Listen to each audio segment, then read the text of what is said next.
Welcome to another episode of Pod School with me, Alex Chisnall, and him, James Burtt. Hi there. We are talking about starting, growing, and monetizing your podcast. And in this specific episode, we are talking about building your dream listener avatar. Okay, we're going to break it down for you. And this is the person who you want to be listening to your podcast, and you ultimately want to go after a whole bunch of these people and build that community, build that tribe of people who share the same psychographics, infographics, graphics of your ideal client avatar. Wow, he's gone scientific already. Now, you might be listening to this going, well, I just want everybody to listen to this podcast. But if you are everything to everybody, you are nothing to no one. Correct. Ultimately, you need to be known for a thing and deliver on a promise. Your podcast has got to deliver education, information, or entertainment, and you need to be really, really clear on who that audience is for. Now, again, I appreciate you might listen to Happy Place, Diary of a CEO, High Performance Podcast, Lewis Howes, Tim Ferriss, Joe Rogan, and they are very, very, very broad and they've got massive audiences, and I appreciate that. But if you look at the origin of all of those shows, actually, they started in a niche. They started with a target audience and then they broadened out. Now, again, whether you're in the marketing space or whether you've ever done this sort of exercise for your brand, your business, your organization, for you as a consultant, a mentor, a coach, whatever it happens to be, you really got to get clear on who you're trying to speak to in order to make sure that your message lands. Because again, if you try and appeal to everyone, you end up appealing to no one. You end up in this weird, vanilla, wishy-washy, you just won't get anyone listening to it. No, absolutely not. No one will not. find you. No one will find you. So what would be your first sort of tips and takeaways on establishing who this ideal listener person is? Because there's actually like a way to create a dream avatar, isn't there? There is, and we have a free workbook available. It's how much? It's free. Wow, we were. Yeah, and again, if you hear us using the word avatar, you might be going, oh God, this sounds like marketing waffle to me. Just go with us on this because it's actually really, really important, as we'll touch on later in the podcast. Yeah, okay. And where I'll go with this, and I might have used this before, but I think it's possibly on our course, which is free. It's how much in Pod School, but I'll give you this example, which you'll know very well by now. When I interviewed Ed Williams and Jamie Lang from Candy Kittens for their podcast, gourmet sweets, and they would say every single Monday they're not free, are they? Bloody hell! You seen the price of them? I mean, they're delicious, but they're up there. They are punchy. They're punchy.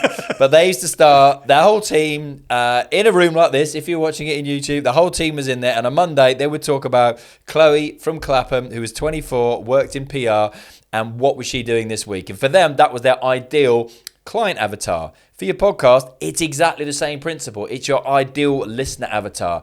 And you want to build that out. You want to dial in on and get as specific as possible. Just like when we were talking on another episode of getting super clear on the niche of your podcast, you want to get as clear as possible on the ideal listener avatar so that you know them better than you know yourself. Because any decision you ever want to make about your podcast, think about what your ideal listener avatar would do. Choosing the music, choosing the artwork, choosing the guests, choosing the topics. Well, what would my ideal listener avatar want to listen to?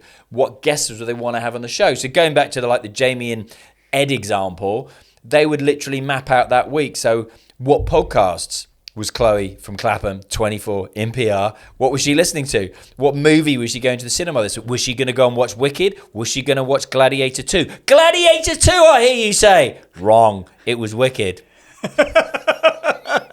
But it shows the importance of it and the power of it. The fact that 5, 6, 7 years later, you can still remember it's Chloe from Clapham who's 24 and works in PR. And again, if you've never done this sort of an exercise before and you might be just going, oh, this is just nonsense, I want to appeal to everyone. Trust me that this is really, really powerful to do. And this is so powerful, this is what the biggest organisations on the planet are doing. Before they go mass market with their TV advertising, with their PR, with their broadsheet advertising, with their billboards, with their PR adverts, they are getting really, really dialed in and specific on who their singular avatar is. Trust me on that. And you giving the example there of Jamie and Ed with Candy Kittens.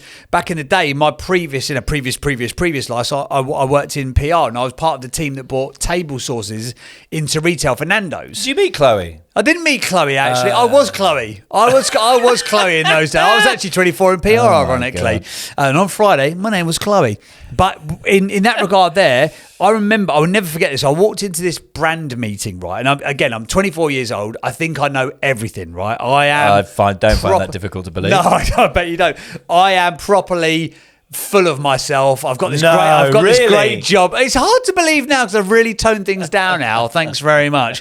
But I went to this PR meeting and they're talking about these table sauces and Nando's was only available in the sauces were only available in the restaurant at this point. They're bringing it into retail. It's a big thing, right? They've got an exclusive with Sainsbury's and they're doing all this stuff. And sat around this table, there was me so I did broadcast PR, so I was specifically helping them to get onto the radio. That's what I was going to do. But there was a mainstream PR agency, there was a billboard agency, there was paid ads, there was TV, there was a branding agency. Big budgets we're talking. Big budgets. And this branding team came in, there's a couple of them, and someone said, they've been paid 30 grand to give this presentation. And I sat there, again, full of bluster and bravado, going 30 grand for a half an hour presentation, you're having a laugh. And they went through this process of telling us about this ideal customer. Mm-hmm. And her name was Jenny, and she shopped in Sainsbury's, but she aspired to shop in Waitrose. She was 28 years old. Again, that powerful. I can still remember who she was. Yeah. She would shop for the budget essential range on certain items so that she could afford to pay for more expensive items brands. in some of those things. She had 2 children with another one. No, she had 1 child with 1 on the way, and they were so specific about how she shopped. When she shopped, the way that she shopped, how she shopped on budget for certain items. And I was like, well, this is ridiculous. Why do we need to know all this stuff? They basically got paid 30 grand to make up an imaginary friend. But when I put my ego in my pocket, I was like, actually, this is really, really clever. Because exactly as you've said for your ideal listener profile, they can make sure that every advert would reach Jenny. Correct. They can make sure that every single advert, every messaging on the radio would reach Jenny.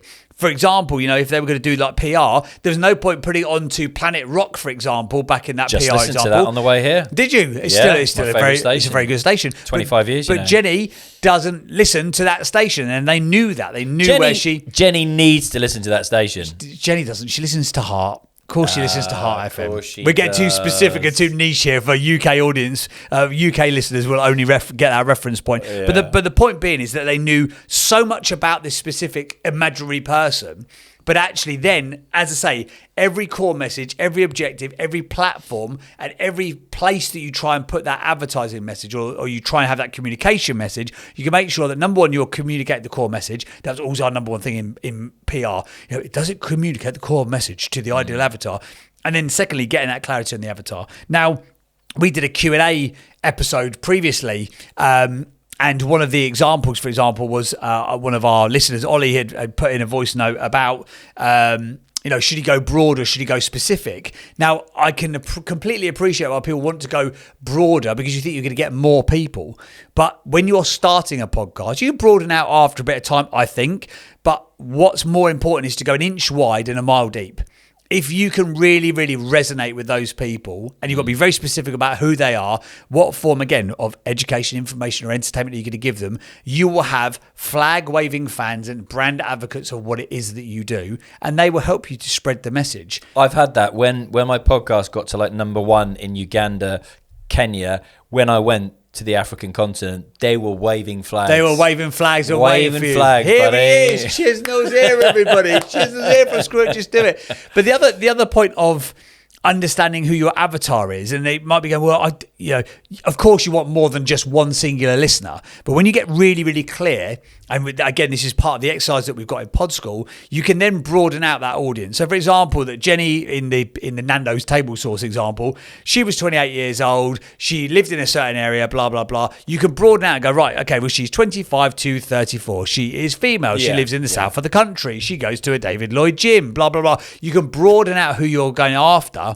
but again, making sure that it resonates. And we've done a podcast episode about this before, but it was so ridiculous. Our avatar's called Johnny. We hit the silly button that day and it just went too far. And luckily the cameras had all switched off because the batteries had all run out. No, the cameras were literally bored stupid, mate. They melted with stupidity. The batteries hadn't run out. But when we gave the example, so when I had a podcast called Building the Brand, I had a really, really clear definition of this avatar, and he's called Johnny. And he lived in the southeast of the country. Don't go again. Don't go again. He lived in the southeast of the country. He worked at Canary Wharf. He lived down in Kent. He commuted in. He had one child and one on the way. He had a great... Johnny Jr. Johnny Jr. He had a very well-paying job, but ultimately he's very dissatisfied. He was interested in property, crypto, and trying to find a secondary income so that he could retire early. So I knew all this stuff about Johnny. Now, I knew that Johnny... And again, you're sort of going, well, this is an imaginary person. But again, if you make the content that would hit and resonate with that person, you've got a better chance of it landing. So Johnny's commute is half an hour long. Yeah. And then when I started looking at the data, there was a point in my show where it kind of like stagnated. It wouldn't really go above 7, 8, 9,000 downloads a month. I was like, why have we got stuck here?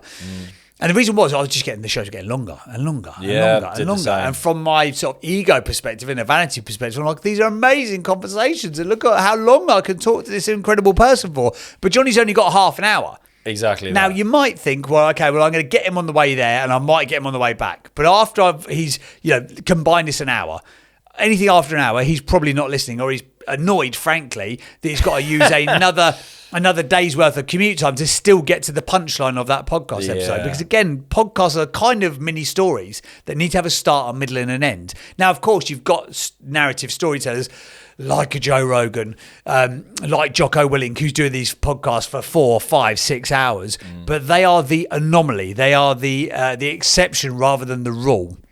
And when you know how long your avatar is going to listen for, what subjects do they want to cover, then you can make sure you make content and create and curate content that they're ultimately going to want to listen for.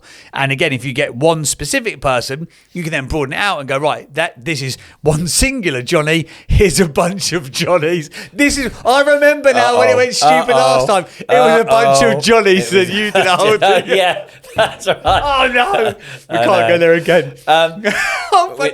We're not going to go there again with a bunch of Johnnies. But what I will say is, having just come from earlier a conversation with a brand who is launching in the UK, but is big in their space in America. They literally start with those avatars, and they have, because they've been in the US for 20, 30 years or whatever, they come with a couple of avatars. Do you know what I mean? It's not just one. It's like a bunch of avatars. These are the types of different people who use our products, and we've identified their versions in the UK. But they'll have different content for those different avatars as well. They'll have different pain points that they reach with their marketing. Exactly messaging, that. And this comes back to, I think, another episode where we talked about, we get the question, how long should my podcast be? Well, it comes back to this conversation. How long would Johnny want to listen to, or Chloe, or Saucy Jenny, or whatever she was called? Jenny from the Sources, not Jenny from the Block, Jenny from the Sources. And by the way, if you're listening in America, the Planet Rock would be KROQ, K-Rock. Oh, wow. Okay. Good niche knowledge there. Fantastic. So anyone under the age of 40 is just switched off. Who listens to radio anymore? Apparently loads of people. It's all fudge numbers. But anyway, so you need to get really, really clear on your avatar. It is the number one way to make sure that your content resonates and lands with your ideal target market. And do it before you start recording your podcast. Before you ever record a podcast. Yeah. There's a whole... in Pod School, and again, it's completely free, so there's no bloody upsell here. Click the link that's in the show notes, and you can get that first week of training for absolutely free, and it will walk you through the brand of your podcast, why podcasting is powerful, and it will actually walk you through this dream listener exercise so you can get absolute crystal clear clarity on who you're trying to talk to and why. Yeah, it doesn't make sense for us to go through the entire exercise here. We're giving you the overview and the reason why you should take the action, do the exercise, implement it before you start recording any episodes. And we're giving you the guide away for free to actually do that. And then come into Pod School and share that and get feedback. Yes. We had a great example. In fact, we had one earlier. If I can find it, where was it? It was in Pod School Pro. There was somebody who'd asked about... I can't find it right now. There's someone who was asking about their avatar, and it was so specific. The question... Oh, here you go. I'm gonna read out. Shout out to Gwendy, who's one of our Pod School Pro members. And she was looking at her avatar. As part of my content strategy, I've worked on the details of a day in their life, buying and digital behaviour, who they follow, top level. Alex, that's her avatar's name. Yes, I remember. Not named after you, No, apparently. well, Although, not very funny. She could have chosen any other name, couldn't she? Alex represents people going through big life transitions, redundancy, retirement, career setbacks, workforce entry, navigating authentic personal branding. While each transition is unique, they share common themes like strength-based goals and growth and reinvention. They value self-competition versus comparison. They seek a private place that feels more real and intimate versus playing out their hopes, fears and dreams online in places like LinkedIn, which is much about keeping up appearances. As I look at my podcast, my question concerns how to think about segmentation and focus. Now, that is such a great level of absolute clarity and detail. Gwendy, when she goes live with her podcast, that content will land with that ideal audience. And if ultimately the perception of the plan for the podcast is to be perceived as an expert authority in her space, be able to support people and to be able to monetize that audience, she will 1,000% categorically do it when she's got that level of clarity on her audience. Do you know what that is? What? Forensic.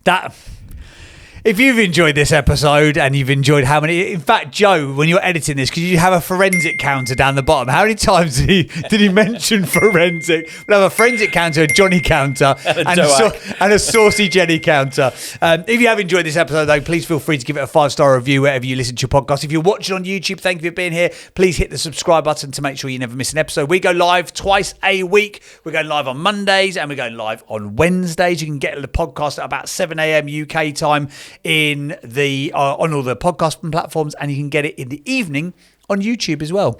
We'd love to hear your thoughts and your feedback. Again, click the link in the show notes if you want to dive into Pod School. It's completely free, and you can go through exercises exactly like this on how to get clarity on your ideal listener profile, which will ultimately help you to start, grow, and monetize your content. Ta-da!